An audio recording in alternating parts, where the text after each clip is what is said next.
food was cooked and stirred, the pots left behind a unique trace on the ends of the bones: pot polish. The polishing is due to the bone having been stirred around in the inside of an abrasive cooking vessel, a ceramic vessel where the inside is somewhat like sandpaper. The polishing reflects the light differently than the regular perimortem fracture. Turner's conclusion? Overwhelming evidence for cannibalism. Human beings process the same as game animals. But there was also a clue in what was missing. One of the key elements that is absent are these particular bones of the body found in the back that we call vertebrae. It means that vertebrae had been essentially destroyed.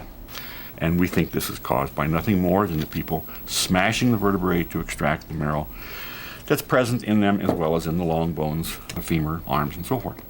We have the breakage, we have the cutting, we have the burning, we have anvil abrasions, we have the polishing, and we add this sixth character, the missing vertebrae. And that's our goal, is to make the test for cannibalism very, very severe, so that we don't get false cases of cannibalism being interpreted or being proposed. Bottom line, this stuff is being processed the same way as game animals. Look, that's all game food. They're eating it. Okay? If I turn my back and tell you that this is human, why are you going to reject it as having been eaten when you just accepted the same bones as having been eaten as game animals? Despite the persuasive evidence of cannibalism, some scientists are still not convinced. In fact, there are those who believe that Turner is not just wrong, but that he is inflicting a new violence on American Indians.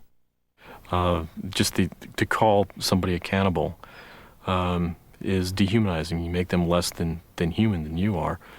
But there's a long tradition in the United States of science trying to dehumanize Native Americans.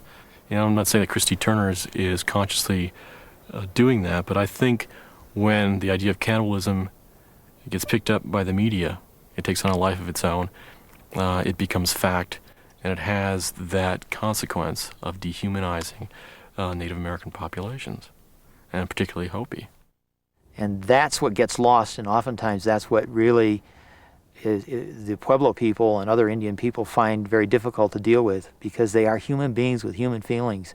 And to talk in these generalities, well, they this or this culture that, is dehumanizing.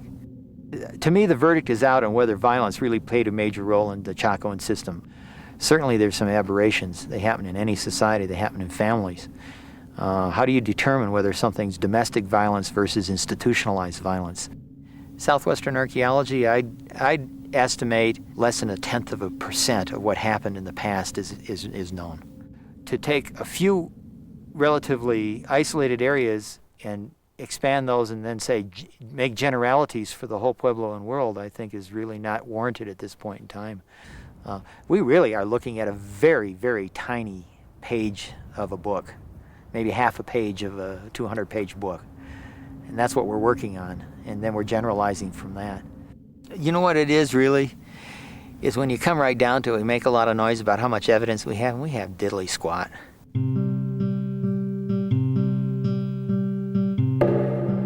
Turner thinks he has plenty of evidence to make his case. But some scientists and American Indians are still lined up against him. Not only are the ancestral Pueblans the most revered of all the inhabitants of the American Southwest, but Turner claims that cannibalism happened at a time and place that marked the very peak of their civilization. From about 900 to 1150 AD, the ancestral Pueblans flourished. At the heart of their society was Chaco Canyon.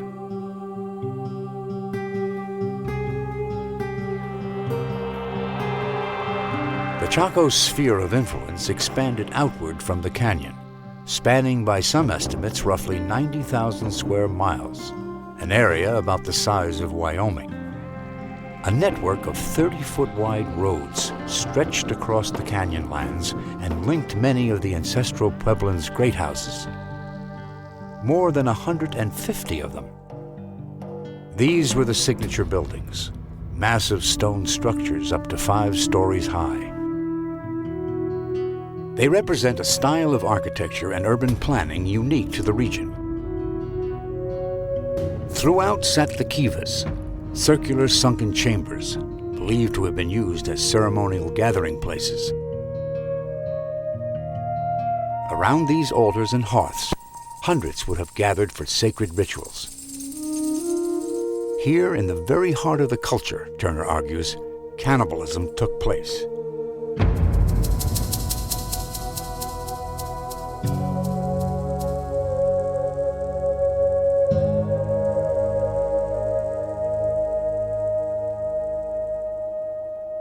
It's a really very sensitive subject. He's so removed from it. It's so abstract for him. How could he possibly understand the sensitivity of it? I think the people who would say I'm insensitive know nothing about me. We're not insensitive to this material. What we are insensitive to is that we're not being politically correct. Being politically correct is not doing science. Science finds the truth, and it takes the community then to deal with that truth. And I think we've found the truth.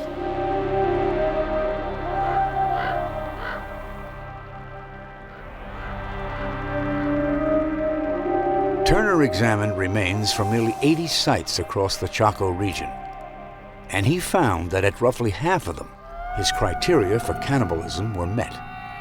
In all, nearly 300 humans processed as game.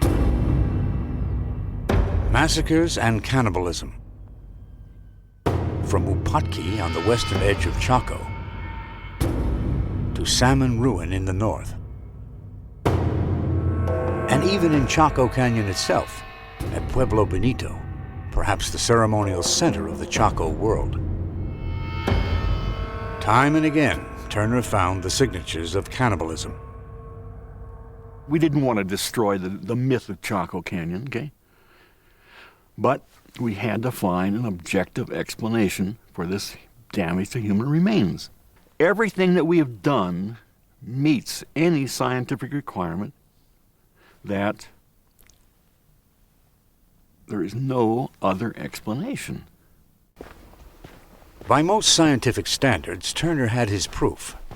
Hundreds of sets of human bones with identical markings found on animals and discarded in similar fashion. But some doubters still argued that the proof was not complete, that one critical link was missing. For while Turner's studies had presented a clear case of human butchering, his detractors wanted hard evidence that the meat had actually been eaten. A few archaeologists and anthropologists suggested that the same processing might possibly be due to other cultural practices, and that actually eating the meat might not have been part of the rituals. Well, I mean, people kill each other all the time. People don't always eat each other. And so those are two, I mean, you kill somebody, you're either doing it out of self-defense or aggression, or protecting something. When you go to the extent of eating somebody, you're pushed to a more extreme point.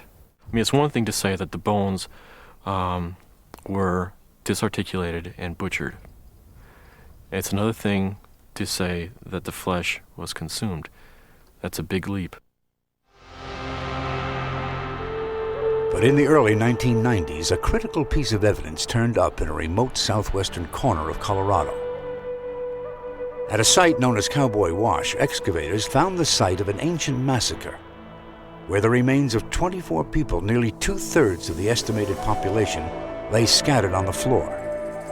Forensic studies indicated that the victims met Turner's criteria for cannibalism. There was something else there besides the bones. In the hearth of a kiva, one final insult, a coprolite, desiccated human feces. Evidence that might hold the key to the controversy over consumption. Investigators turned to molecular biochemistry for answers. Richard Myler, a biochemist and professor of pathology at the University of Colorado, is a blood expert and also an amateur archaeologist. He took up the challenge. what we've been able to do is say, okay, the individuals were probably violently killed. Their bones and bodies had been processed. That all suggests cannibalism, but it doesn't prove it. The question is then, we can bring the concept of cannibalism all the way up to the mouth of the individuals, but you can't prove that they truly ate it. Marler set out to find that proof, to identify the residue of one human in the excrement of another. But what kind of a test would prove that? It was a scientific challenge never before undertaken. So we had to find a protein that was only found in skeletal muscles of the legs or the arms, and not found in the gut. That protein was myoglobin. Human